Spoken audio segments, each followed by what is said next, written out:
There we go. Great. Okay. We have the benefit of Richmond Build. It's a fantastic, and we were talking before we started recording, fantastic program out in Richmond, California. Fred Lucero is going to talk about that program. First, we're going to do some housekeeping, and we like to, because we're a small group, we're under 20 usually, we like to introduce everyone. And the purpose of this grant, to be honest, is we're not truly experts. We know a little bit about the program. We've been with it since it began, and we've seen a lot of things go on. But those people on the call, you all, are the ones with boots on the ground. So we see ourselves as basically putting people together, learning from each other and exchanging ideas. And basically as a group, I think we're smarter than any one of us as individually. So hopefully we share things that work, things that get us grants, things that don't work. And everything we do is surrounded that way. So it's basically a networking opportunity. So in that light, we like to go around the table fairly quickly and just introduce everyone and where they're from so we could get to know each other.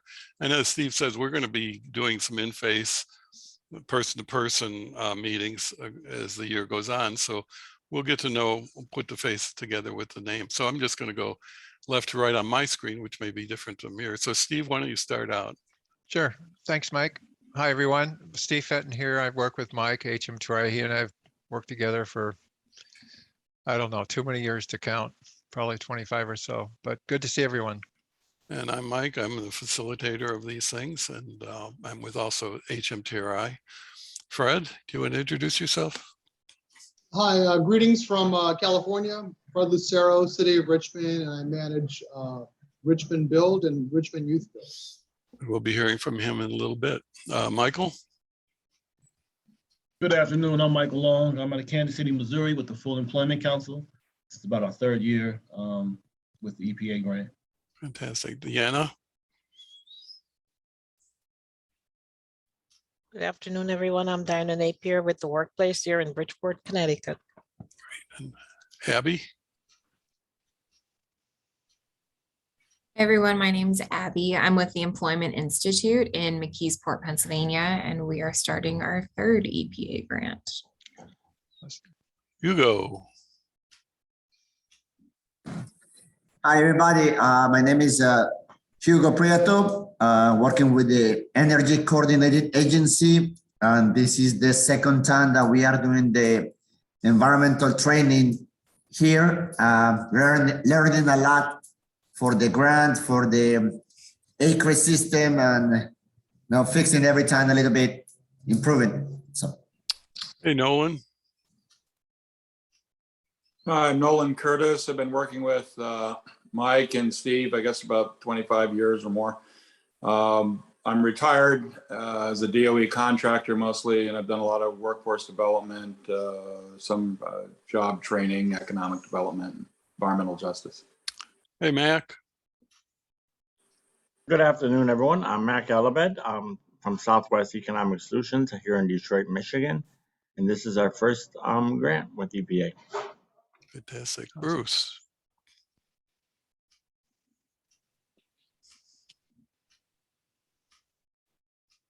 Hello, everyone.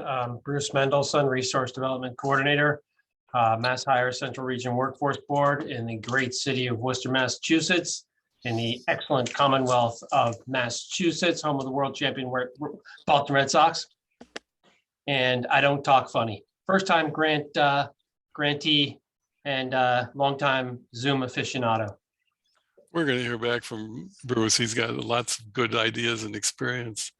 I do? You must be talking about someone else. Jericia?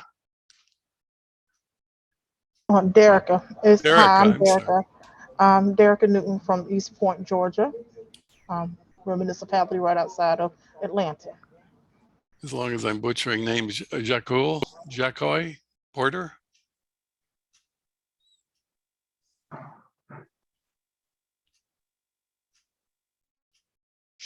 You can correct me on that pronunciation.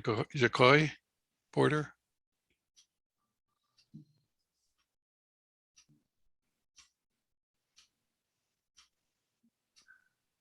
Okay, we'll come back. Amy. How about Amy?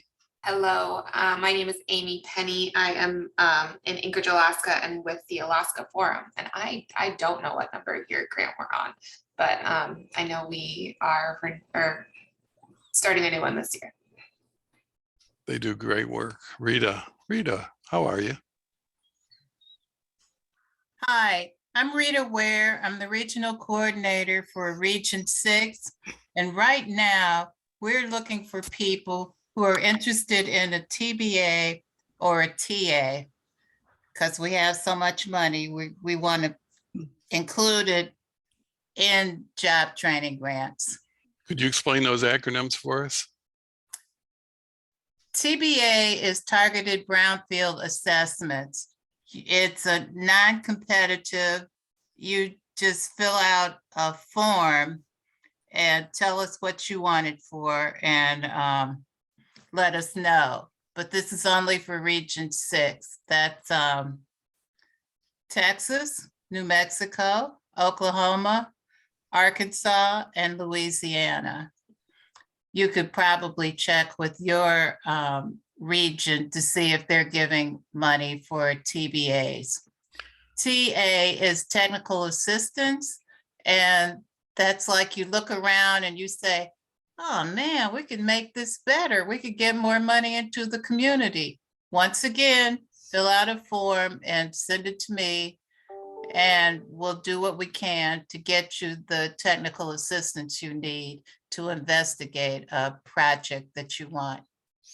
So any of our people listening, and we could put these in the notes, they can contact their regional coordinator and say, we think we know someone who might be interested in a technical targeted brownfields assistance or technical assistance, and they can get back to them. Is that correct? That's right. Okay. Talk to your regional coordinator and they can tell you about the programs in their region. I'm only Region 6. Is this a hard grant to get? Is a lot of competition? No, it's non-competitive. You fill out a form and tell why you want it, how much you want it. And usually it's to do a ESA environmental site assessment to see who's owned the property before. Because for a lot of our grants, you need to be able to have researched the land, the property, before you become a liable property owner. So while this isn't job training, you may know people, or some of our job training programs are fairly technical. They may have resources, or they may have a partner who would be in a position to do some site assessments or work with their brownfields coordinators, and they might be able to pass this on and get how much money can they get? Well, the simple answer is it depends. Okay, well, that's good enough. More money than they have now. Okay. Exactly. Okay, how about Chiante Vincent? How are you?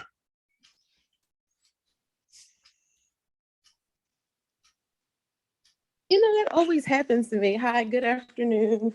Shantae Benson, Western Neighborhood Host. Michelle? I think that's Michael. Michael. Boy, why I butcher my own name? That's pretty bad. Michael Premisat, did you want to introduce yourself? Oh, or we can move on. Oh, there you go. Sorry, it's taking a while for this. There you go. That's Michael. That's okay. Yeah. We're not going to let you sleep and drink an iced tea while you're watching. Yeah, this is Michael. I'm the grant writer for Los Angeles Conservation Corps. Oh, okay. Okay, great. We've had them on and we'll probably have them on again. How about Stephanie Shen? Hi, I'm Stephanie Shen. I'm with the EPA Region 8 Brownfields program, and I'm trying to learn more about the job training grants. They're new to me, and we're trying to get more successful job training grantees in our community. So I figured I would listen to some successful current ones. So that's what we're doing, new and successful, and people who want to start this program. How about Olga? Hi, Olga. Good afternoon, everyone. Oh, let me see if I can. Okay. Oh, you can't see me anyway. I'm Olga Perry with Region 4, Brownfields. I am the job training coordinator for Region 4. And I too am on here just to listen to some successful brownfields.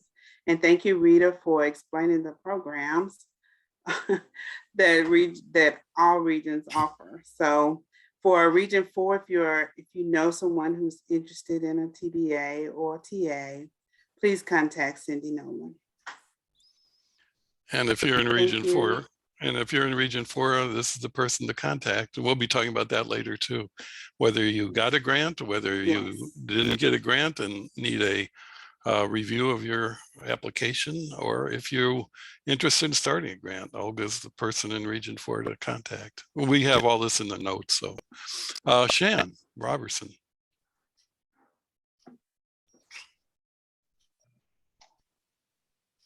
Yes, sorry. Good afternoon. My name is Shan Robertson. I'm the office manager for the city of East Point. I'm currently acting as the project manager for our environmental workforce development program. And pretty much I sign on to these because they provide a lot of valuable information when it comes to recruitment for our program. Great. And I've got Q Taylor. Q.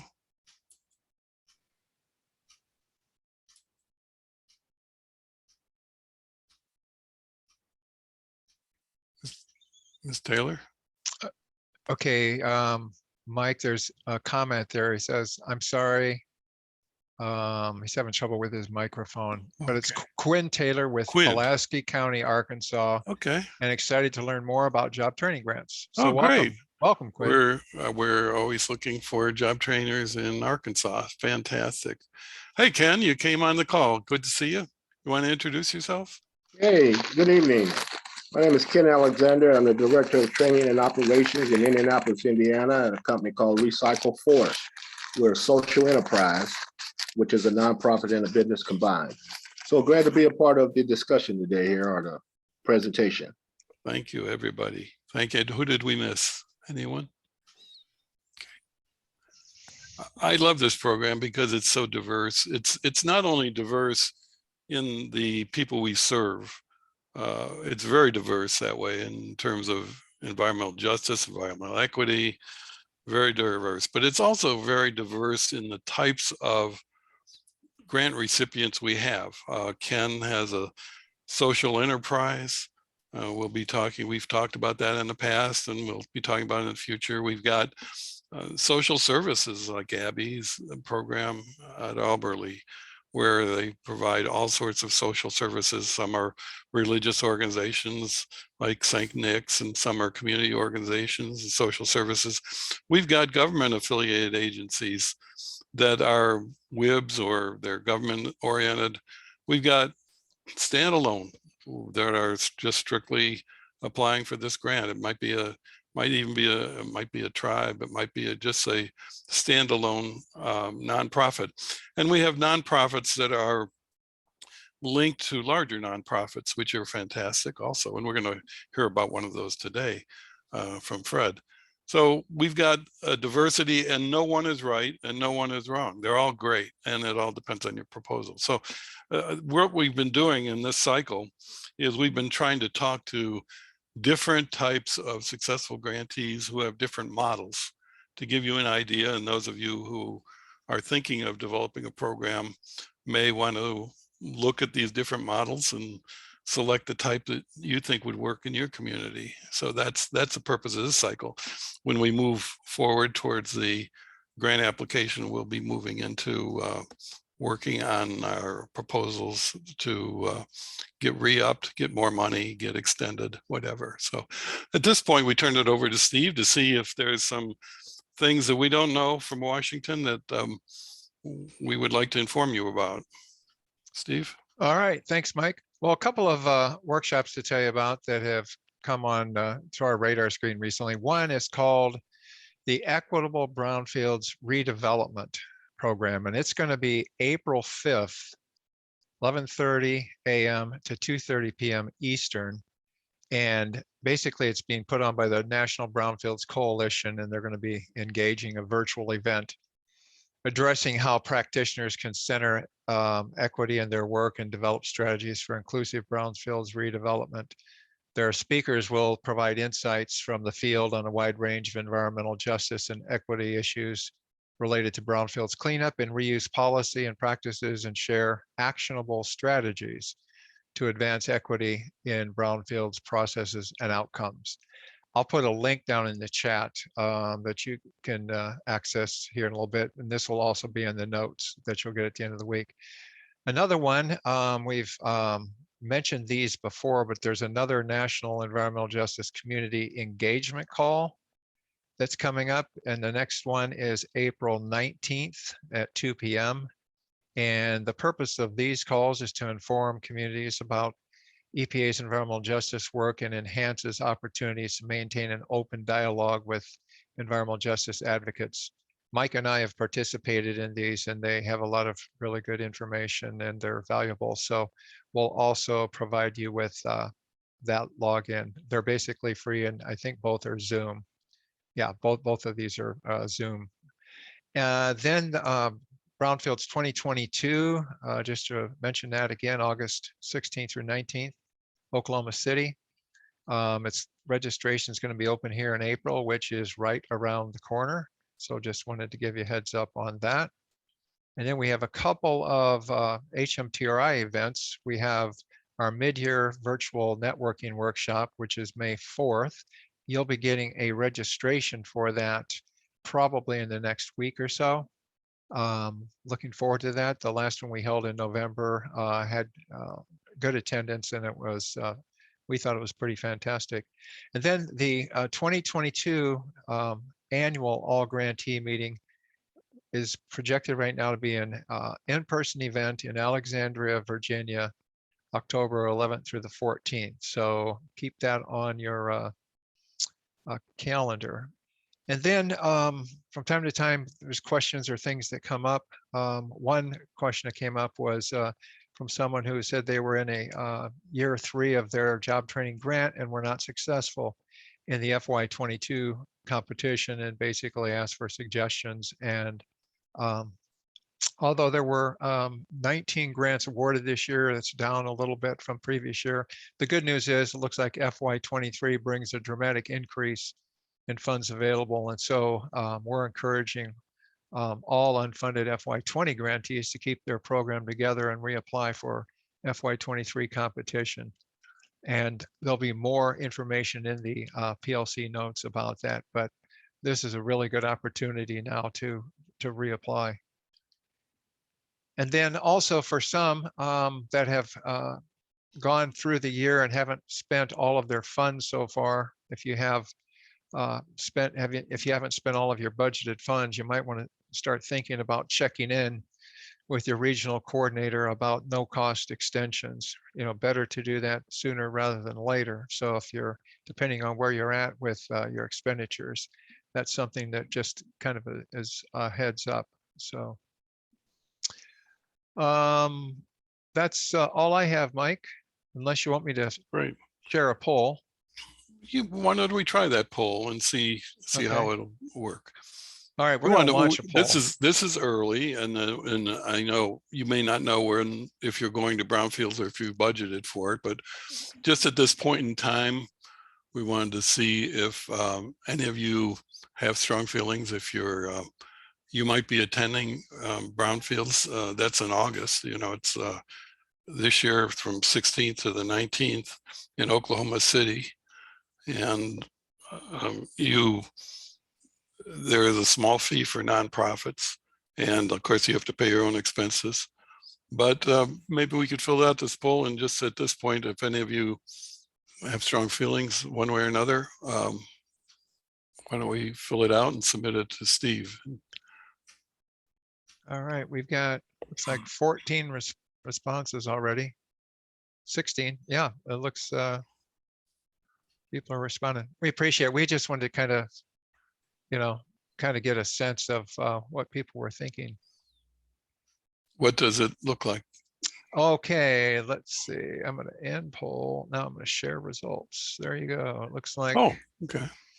59% said yes. 10 of the people here said yes. And of course, that number would be 12, Mike, because you and I would go and we didn't respond. So one says no and 6 say undecided at this time. So okay, well, that's pretty good. There you go. We're going to have a booth, HMTRI, but it's not so much an HMTRI booth as it's a job training booth that's going to be for our grantees. And we're going to have sign-up sheets and people can work the booth and they can meet some of the employers to have them come over. We're going to have some other things going on where we're going to be working with we're doing a project this spring in terms of the grant recipient director, which Steve will talk about later, not in this PLC, but we're going to be able to go around to all the national remediators and suggest that there's a job training program in their community and that they need to touch base with them.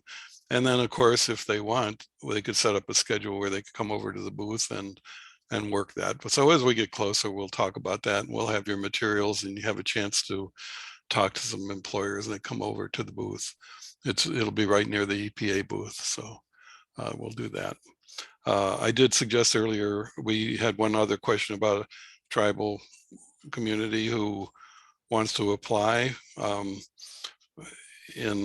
of Colorado and wanted to see if there are other people who have applied. And of course, Cheyenne and Arapaho nations have been successful this round, but we have, the nice thing about this program is people help other people. It's not a competitive program so much. It's about job training grantees helping other job training grantees get grants. And this is a segue into Richmond Builds. I don't know if Fred would mention it, but I remember when Hunters Point joined and they're a 3-time re-upped grantee. They said, we were able to get this grant because Richmond helped us. They helped us write this grant. And as I said, I don't know that Fred would say this, but I would say this is the spirit of the Brownfields job training program. He had a successful grant. He's been successful since 2009. And he's helping another grantee in the San Francisco community get their grant, and they've become successful. So kudos to you, Fred, and your organization. And with that, I'm going to turn it over to Fred. And as I said, his type of job training program is more of a nonprofit linked to another one, Youth Build, and I'm sure he'll talk about that. So Fred, I'll turn it over to you. Thank you and good morning, everybody. My name is Fred Lucero and I work for the city of Richmond here in Richmond, California, and I manage Richmond Build and Richmond Youth Build. Richmond Build has been around since 2007, April 23rd. In fact, our 15th birthday is coming up. And we started out as a violence reduction program in our community because there was a lot of violence. 2006, 42 homicides in the span of 3 months. And we just felt that a good job training program would remedy the violence. And it has, actually, it's gone down considerably. And then in 2009, we applied for our first EPA funded grant. And we've been successful since then in reapplying. And one of the things I think that's made us really successful is our relationship with the community. And we've been around long enough where people are coming in that are either sons, daughters, brothers and sisters coming together, having an MOU with a lot of the trades, because when our students leave here, they leave with a valuable HAZWOPER 40 certification. And that's so critical here in the Bay Area with in just a lot of instances. For instance, the Solar One project here in Richmond was a 60-acre brownfield site. You needed your House 40 certificate to get on there. We worked closely with Marin Clean Energy, and they installed over 78,000 solar panels. And about 40 of our graduates who went through the EPA job training program were able to go to work at prevailing wage. So prevailing wage here in the city, I think at that job site was around $50 an hour. And that allowed a lot of our graduates of our program to get caught up on life and move forward. And some of them joined the trades, and some of them just worked for the 8-month project that was there and went on with other things. But it was that type of synergy between like Marin Clean Energy, the EPA, and Richmond Build was a very successful venture together as a group. But having direct entry with the trades, because we do have a refinery here, and having that House WAPA 40 certification is critical with getting people on to work on the site. Employers is extremely important as well. We work with an environmental staffing agency, and having our students, again, that House WAPA 40 cert, go to work collecting hazardous materials, and then actually being placed with Clean Harbors, which is one of the bigger environmental companies here in California. I don't know, I think across the country too. But they would work 6 months, and then from temp to perm, and then they would get hired on by Clean Harbors, which was, again, anyone that leaves here and gets a really good job is kind of, we tout that as a success, whether it's union, non-union, they're making a good wage, they're taking care of their families, and that's kind of that's what we do. And that's kind of what from the wraparound services for our clients, case management. We've tracked them, we follow them for over a year to make sure that they're still, going to work, and everything is at the end of our follow-up period. Most of our clients are still working and going to work. So, and that's kind of a great aspect of our program, is that we've been around long enough now to where we have built these relationships. Case in point, yesterday we had Congressman John Garamendi come out to Richmond Build to take a tour and take a look at the class, and I was able to invite all of the trades that we work with, as well as my EPA handler, as well as folks from Marin Clean Energy, and to do a small question and answer with the students, but also with, I call them the village. So our workforce development board, our employers, our unions, our city staff, that kind of help form and kind of push our program forward. It takes a lot of hands to make this very successful. And we've also, like Will said earlier, working with our colleagues across the Bay in San Francisco, as well as Future Build in Antioch or Pittsburgh. They're going to get mad if I say I think it's Antioch. But yeah, they modeled their program after us. And so it's nice because we modeled our program after Cypress. And then over the years, Future Build started and they came here. They modeled their program after us. Hunters Point reached out for some help with the reporting and just how do we apply. And we were able to help them out, and they've been funded as well. So again, it's these little synergies, these relationships that really just help people across the board, and helping people that have been in prison, rehab, career changes, down on their luck, whatever you want to call it, just getting them back on their feet and getting them cleaned up and working on the soft skills here, and then having them take these certifications courses and having them get certified, and then actually placing them with an employer or with the union is really, really important. But again, those relationships, and I think that's probably the biggest thing, if I can pass this on to anyone out there, is the relationship with your city council, with your elected officials, with Clean Harbors or environmental remediation companies that are out in your neck of the woods, as well as developing an MOU. So we have an MOU with a lot of the trades that we work with, and that's been very successful. Again, the pandemic 2020, we had a company called, and they needed, 10, 15 people. We were able to send them right away because of our MOU with the Carpenters Union. So all these little caveats, these relationships, and time itself. We've been around for 15 years. It's been a struggle a lot of the times because we're dealing with people, and people are very complex, and we have complex issues, and we need complex answers. And we've been able to meet a lot of those demands from people in their job training,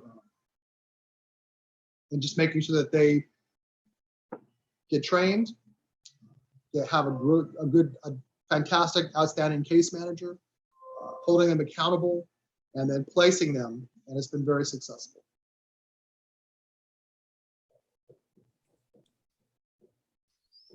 Fred had we were talking about it before we got started. When they had the fires out there, we got a message that Fred had to graduate early because he was losing all his participants.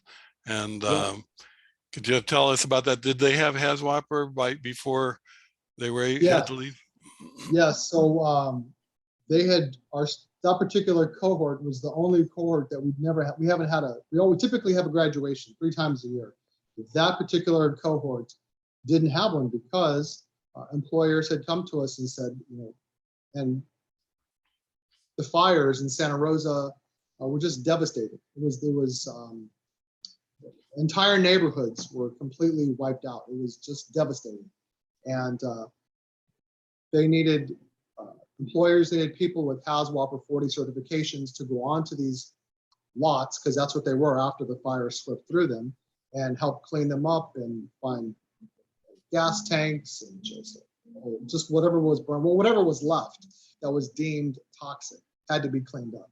And so we ended up an entire cohort of about 25 people.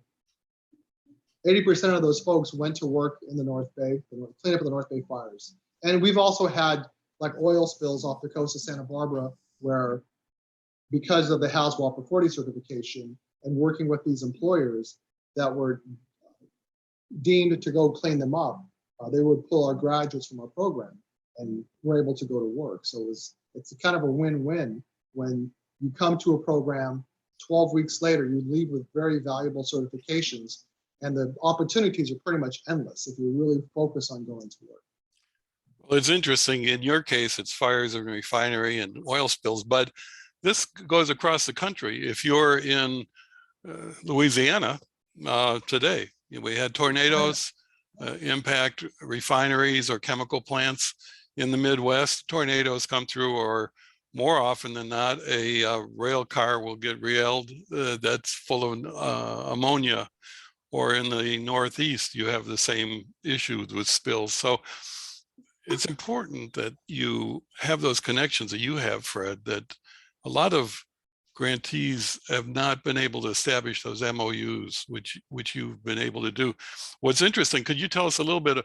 I think what's really important is your use of the staffing agencies. This is a really good placement mechanism because it does a lot of things. One, if you're, say you're training ex-offenders, and they may go into a job and no one will touch them, or the people that you're working with won't, they have some policy. They can go to a staffing agency and they may be indemnified by the staffing agency. So they'll support them, they'll help them get work. But more important than that, the staffing agencies might use them as tryouts. So they're basically, it's industrial tryouts where they'll use them for a little while and they'll say, hey, we'd like to hire you. And have you found that fairly successful in as far as a placement strategy? Absolutely, yeah. It's one of the, so we had a young man who was living at the rescue mission here in Richmond, and construction wasn't his thing, right? And the loud noises, the banging, the saws, I mean, he participated as best he could, but he liked the HAZWOPER 40 classes. Like that was his niche. And so I invited the employer to our graduation. At the graduation, I made the connection, introduced them, and he's gone to work for them. And this was a grown man living in a rescue mission. and now he's working full-time. The rescue mission saves a portion of his paycheck. And then I believe he has his own place now. But I mean, those connections, those relationships are very critical for us because of the population that we serve.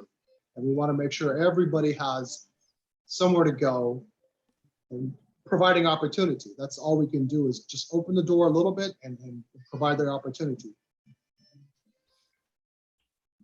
You've been able to reach out to WIBS. Tell us a little bit more about your pre-apprentice program. That's another entree that maybe people overlook. You've got 105 carpenters, is that it? And some of your students can get into the pre-apprentice. Is that by choice or is it a selection process? It's a little bit of both. So we have a direct MOU with the carpenters, for instance, and their requirement is 1 female and up to 4 guys. We've sent them, in fact, Friday, we're going to a women in trades fair at the Carpenters Hall in training facility in Fairfield, California. And we are going to recruit women for the next cohort, which starts in April. But having that direct MOU, so when a student leaves here with that House WAPA 40 cert, it just really makes them far more valuable than if they didn't. Because if an employer needs, and this happened to one of our graduates a number of years ago, the certification, I think, was a confined space. And the first day of work, the employer asked whoever has, who has a confined space certification. And the only one that did was our graduate. And he stood at the hole for the better part of 4 or 5 months, checking people in and out, right? And that would have never happened had he never had that certification. But the MOU is critical because it opens the door for a lot of people. We just sent a young girl to work, started Tuesday, the first day with the carpenter out of this cohort. And so again, that MOU with the carpenters and labor in general, with the laborers, the iron workers, heat and frost, plumbers and steam fitters, I call them the big 5. Those are the ones that we've been working with over the last, carpenters have been with us since we basically started, but over the course of a decade, all of the big 5 have been with us in one way or another. What are those 5? The laborers, the carpenters, chemical workers? Is that iron workers, okay. Plumbers and steam fitters. Oh, okay. And plumbers and steam fitters, iron workers, heat and frost, carpenters and laborers. So the heat and frost folks wrap pipe. It's a mechanical trade. You have to test in. So, and we prepare the students for the test as well. But it's critical with the placements and helping somebody, again, get back on their feet and pointing them in the right direction. Now, how do you do an MOU? Is it a simple, it's got to be more than an email. Is it just a simple document that you send them that you'd like to work with them or them consider you graduates? Well, in the case of the carpenters, and nothing against other organizations over the course of time were just sending anybody because they would see the dollar signs. And they were getting terrible, disastrous results. So that's when they instituted the MOU. And under the MOU, we have to use their curriculum. We have to do certain things, money management classes. You know, here in the Bay Area, a first period carpenter's apprentice, I think, is around $32 an hour, right? So you leave, let's just say, 12-week program, making 0 or making minimum wage or unemployment, and then you have the opportunity to make $32 an hour when you leave a program like a method of understanding. That's what our MOU is. So yeah. Right. So you just have to make sure your curriculum is synced with what they want you to impart. Yeah, money management workshops and stuff like that. Make sure that they there's like some guidelines we have to follow. Drug testing, that they're clean. We heavy emphasis on construction math. Mike, you have a question in the chat. Yeah. Let's. I've been hogging the questions. From Hugo, what is an MOU? Method of understanding between us and the carpenters. So they basically lay out the expectations of what they want, and we have to follow them. And what the government they have a memorandum of understanding. They're basically the same things. EPA has established memorandum of understanding with labor, with most of all the agencies, acknowledging the EPA Brownfields job training program. And it's a way of, we are here. We would like you to look at our graduates. And if you have some questions in terms of our curriculum or issues that you would like us to work into our curriculum, let us know, and we'll do that. Those are fantastic superchargers for getting your graduates into these programs. You would be amazed at how many employers, as what Fred pointed out really clearly, is there's an amazing number of employers who don't even know we exist, and they don't know that HAZWOPER, you can't get onto the site without the HAZWOPER or confined space. If you're digging a hole, you've got to have someone with confined space. If you're doing any kind of painting, you've got to have confined space. So, but they don't even know we exist. And if they did, they would hire people on the spot as they need them.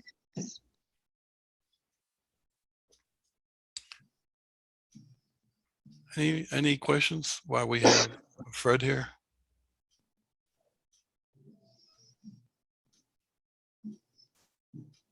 Yeah, Fred, Hugo. Yes, Fred is talking about money management workshops on the training. Can you give us a little more information, because this is vital for create business from the trainers in the future and look for opportunities. Yeah, as I mentioned earlier, some of our folks, most of our folks, come in making like nothing, and then they literally have the chance to leave here making a lot of money. And in construction, they get paid weekly. And we just have to really emphasize the fact that money management is key to their success, because there might be times when they're not working. And it's really important that they save for that rainy day. And then at some point, we also encourage them to maybe open their own construction company, right? Building wealth is really important. And not that going to work for the trades is not important, but you have to start somewhere. And we've had a couple of graduates start with the trades, and then they kind of morphed into starting their own construction company. And generating wealth is key. That's so important for the people that we serve in our community.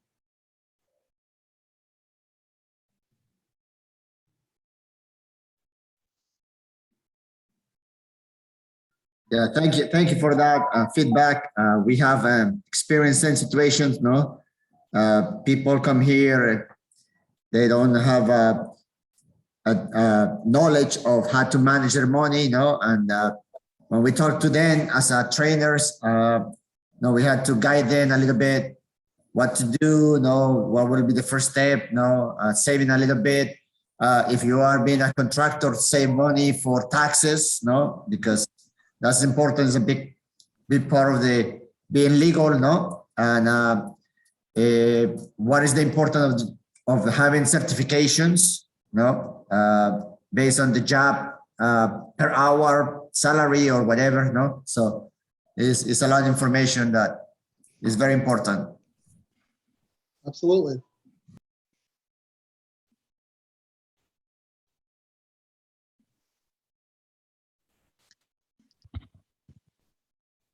Mike, I can't hear your. Oh, there we go. There we go. It's unfortunately not supported by EPA job training program, but you can often get contributions from local banks. There are many financial managers who are willing to come in and spend some time with your students on a pro bono basis. Banks, Federal Reserve has an excellent curriculum for financial literacy. So there's a lot of sources if you need to get financial literacy worked into your program. Go to banks, go to financial managers and have them explain your program, and you'd like them to come and talk to your students, defining the types of students you have and the working and paying conditions. I think you would not have any problem getting someone to come in.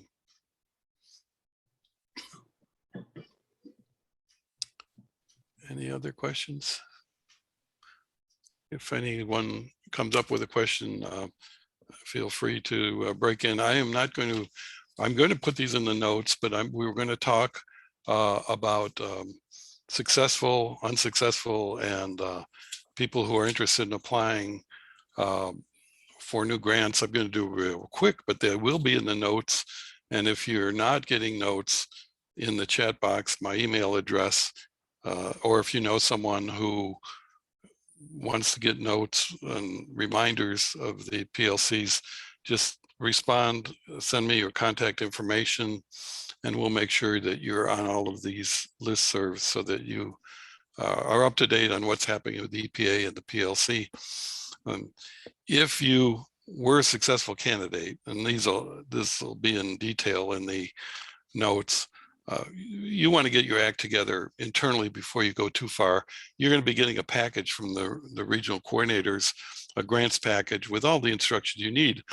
Now remember, when you were awarded a grant, it's a recommendation for award. You don't have the money yet, and probably won't be able to spend that money till August or September after you've finalized your grant package and you've agreed to the terms and conditions. So right now, between now and that time, what we need to do is, oh great, here's a message. Thanks Rita. FDIC has a program on financial management, and we'll make sure we have that in the notes for you to look at. So you have to finalize your grant. If you were awarded and this is your first time, you have to get your act together. We suggest getting it together internally before you go too far. You want to find out who's responsible for what your curriculum, what you promised. You know, it's been 9 months since you wrote this grant, and your grant writers may have a little different opinion than your project officers. They may be the same, but they may be different. And sometimes people tend to overpromise. This is the time where you've got to get their act together and find out, what did you promise? What are your deliverables? What is your time schedule? And more important, who's responsible for all of these things? Did you have ideas of someone who's going to do recruitment and someone who is no longer there, or someone who's going to be doing placement? Who is going to be doing the training? Do you have to go out on contract bids? You really, before you go too far in terms of meeting with your outside people, you want to get your inside people on the same page and find out who's responsible for what and commit them to time dates. You can, and we always put the schedule of the new grants in the PLC notes.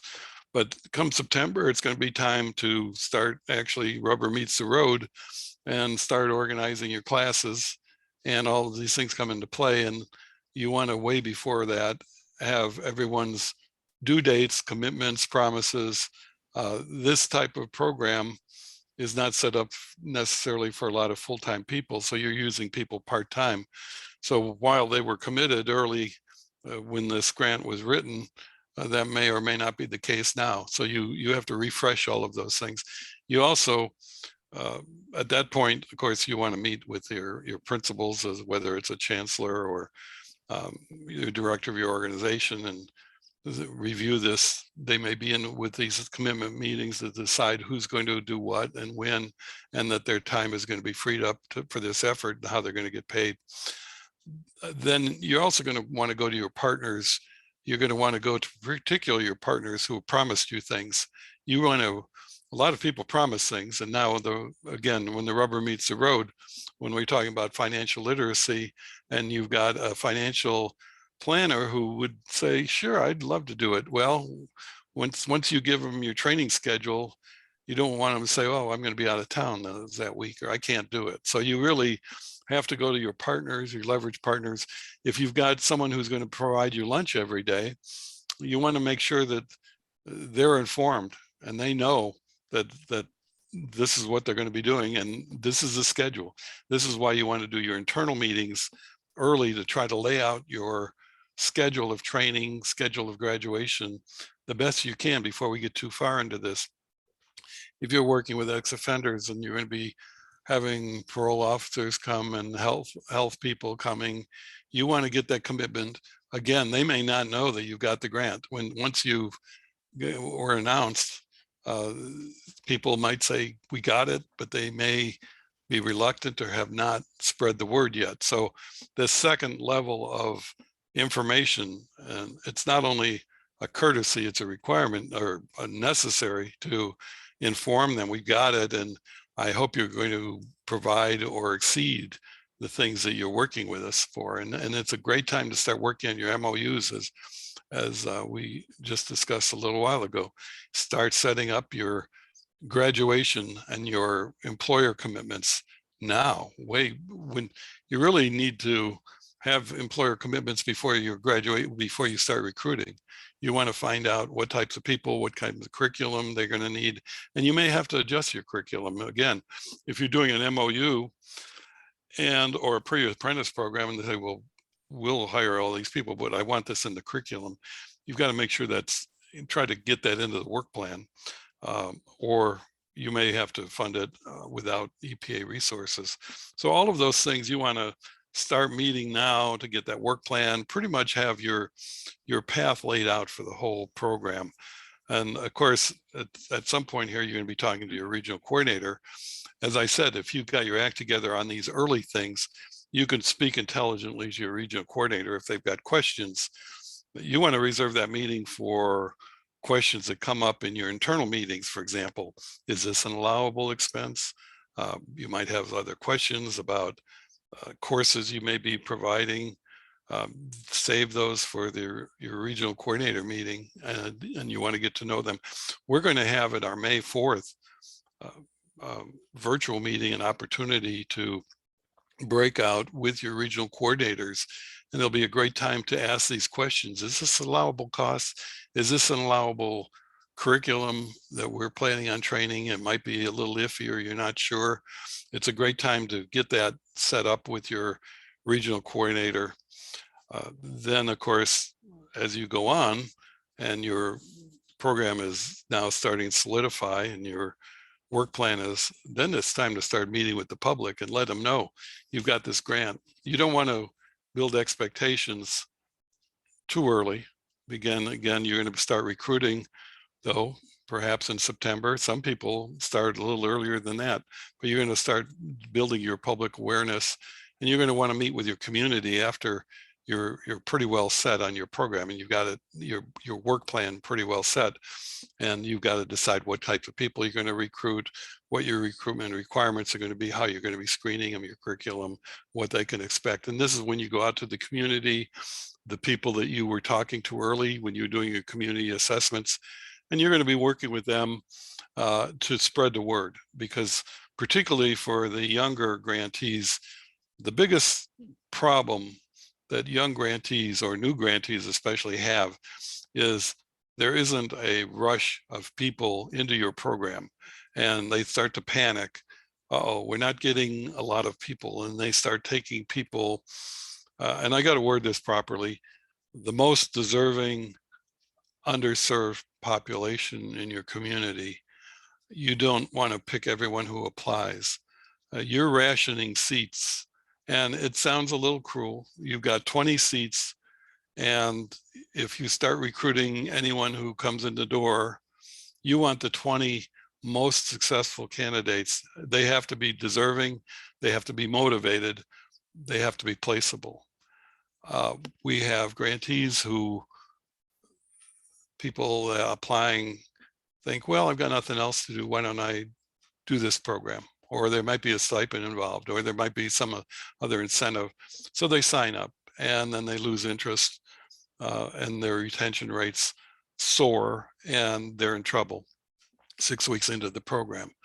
You really have to be very discerning and selecting, and it's counterintuitive. It's not something, we feel we should be helping the community the best we can and doing whatever we can and accepting as many people as we can. If it was an unlimited program, I would say yes, take them all in and work with them the best you can.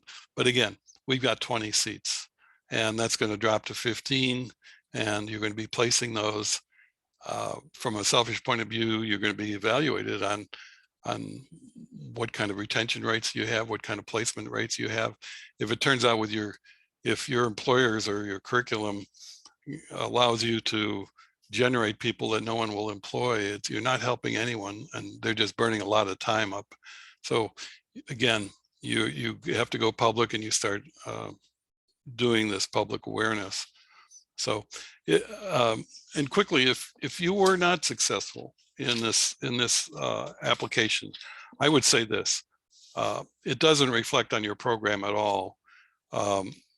They have to take the best written grants that they can based on what they see on paper. They can't do site visits. They have to recuse themselves if they know about your program too much. So you have to be understanding that we went from 26 in 2020, that's the third year graduates, to 19 in 2022, which by definition meant there are going to be people who had programs, and some very good programs, and we know the programs, and we saw some very good programs who were not refunded for various reasons. Perhaps they didn't have time to write the grant when they were competing with people who did. Perhaps they didn't develop their partnerships well enough. Perhaps they decided to wait out a year, for a whole lot of reasons. But we're entering a new year where there are going to be perhaps moving from 19 maybe to 25 or 30 grant recommended for funding. This is not the year, if you were not funded, to get discouraged. This is really the year where you want to double up. You want to, first of all, talk to your regional coordinator, find out your weak points, find out the strong points of your application. Many times it's a question of you didn't answer the ranking criteria sufficiently enough. You didn't spend enough time on it. Perhaps you didn't have broad enough partnerships. You didn't include the WIBs. You left people out. You didn't really, for the most part, address what they were looking for. And you'll find that out when you talk to the regional coordinators who have reader notes, deficiencies, and don't get offended when they give it to you. Use it as an opportunity. This is where we need to build. Now, for both reapplying grantees and other grantees, you do not want to resubmit your old proposals. That's a big no-no for grant reviewers. If they find out it's just a rehash of the old one, you're not going to go anywhere. So you really have to relook at it, see how you want to expand your program, expand your offerings, primarily expand your partnerships. And as I said, we only get 60 days to write these grants. You really need more than that. And we're going to try to get everyone started on developing these partnerships as soon as possible, way before the 60 days, because it takes 60 days to write the grant, but it takes a lot longer to develop those MOUs and partnerships, except, particularly when you're new. And while EPA does give some preference to new grants, definitely, the old grantees who are re-upping have an advantage. They've developed their MOUs, they've developed their partnerships over several years.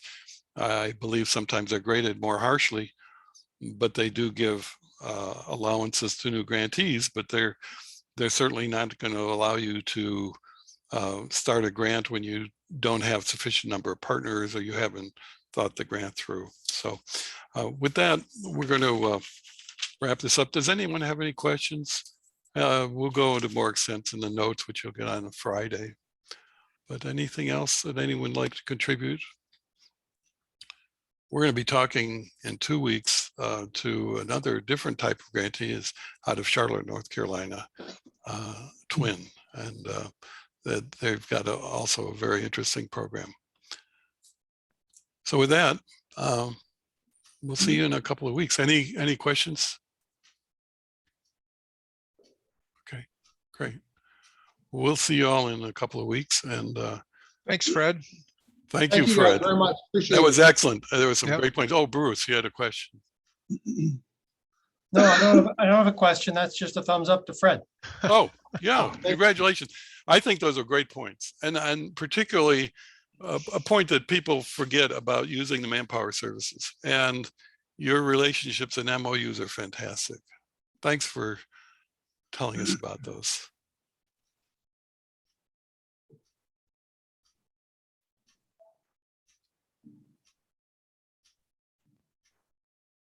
Anything else? Okay. But Michael, real quick, the Yes. the RFA, that's on the EPA page, correct? That's on the EPA website. Well, yes, we're going to, everyone that's on the PLC list, as soon as the day that comes out, we blast everyone. You'll get notices that the RFA is out. It's due in 60 days, and there'll be an EPA meeting, usually within a couple of weeks, 2-3 weeks from that, and they'll explain what EPA will do. They'll explain the RFA. What we'll do is explain. We don't review grants, and we don't tell people what they should write, but we will talk about critical issues on how to respond to that RFA. Okay. And if I could throw out a couple things, for the BIL funded job training program, they did a pre-announcement saying that it was coming, but they haven't set a date yet, I believe. Right. And the other thing that I heard from a little birdie is that this is going to be open to more entities. So it's going to be a much more competitive process, and everybody really should be writing their grants from the ground up and have the freshest, strongest language and information they can muster to try and get this. Thank you, Michael. We try to get every little bit we can of words that people might hear. We've heard different things, but I expect you're exactly right. And in any case, you want to write the most competitive grant you can. If you decide in the last month to whip out a grant, it's pretty tough on this one. Thank you.